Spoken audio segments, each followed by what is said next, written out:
మానకొండూరు నియోజకవర్గం Karimnagar market committee chairman కోసం సుధగోలు లక్ష్మీనారాయణ గౌడ్ గారికి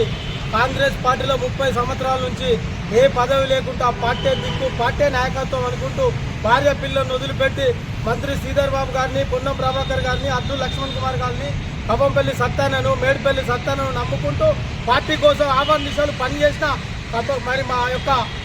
సుధగోలు లక్ష్మీనారాయణ గౌడ్ గారికి మార్కెట్ చైర్మన్ రాలేదంటే సామాన్య కార్యకర్తల పరిస్థితి ఏ రకంగా ఉంటుందో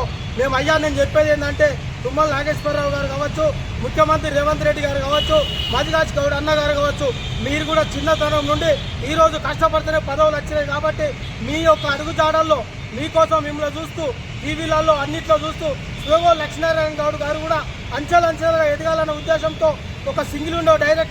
డైరెక్టర్గా సింగిల్ విండో చైర్మన్గా మరియు తిమ్మాపూర్ మండల ఎంపీపీగా ఆ ప్రాంతానికి సంబంధించిన ప్రజలకు మంచో చెడో కాంగ్రెస్ పార్టీ యొక్క చెట్టు నీళ్లు పోసుకుంటూ చెట్టు ఏ రకంగా ఎదుగుతే బాగుంటుందో అదే రకంగా విత్తనాలు చూపిస్తూ మరి అదే రకంగా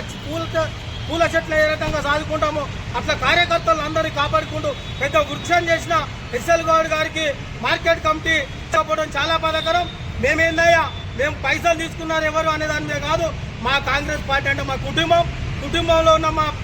జిల్లాకు సంబంధించిన మంత్రులు, ఎమ్మెల్యేలు అందరూ కూడా కార్యకర్తల మనోభావాలను గుర్తించి ఈరోజు పార్టీలో కార్యకర్తలు పనిచేయాలి, రాస్తారోకులు ధర్నాలు చేయాలన్నా, పోస్టర్ అంటేయాలన్నా, తెగించి కొట్టాడాలన్నా కార్యకర్తల మనోభావం బాగా ఇంపార్టెంట్ కాబట్టి కార్యకర్తలు గుర్తించాలి. కాబట్టి సుధగోలు లక్ష్మీనారాయణ గారు లాంటి వారికి ఇంకా అన్యాయం జరగకుండా వెంటనే పిసిసి ప్రెసిడెంట్ గారు తగిన న్యాయం చేస్తూ మరి సుధగోలు లక్ష్మీనారాయణ గారి కష్టాన్ని గుర్తించవలసిన అవసరం ఉందని మా కరీంనగర్ జిల్లా ఉమ్మడి మంత్రులతో పాటు ఎమ్మెల్యేలకు విజ్ఞప్తి చేస్తూ నా పేరు మేడి అంజయ్య, మాజీ సర్పంచ్ మన్నెపల్లి.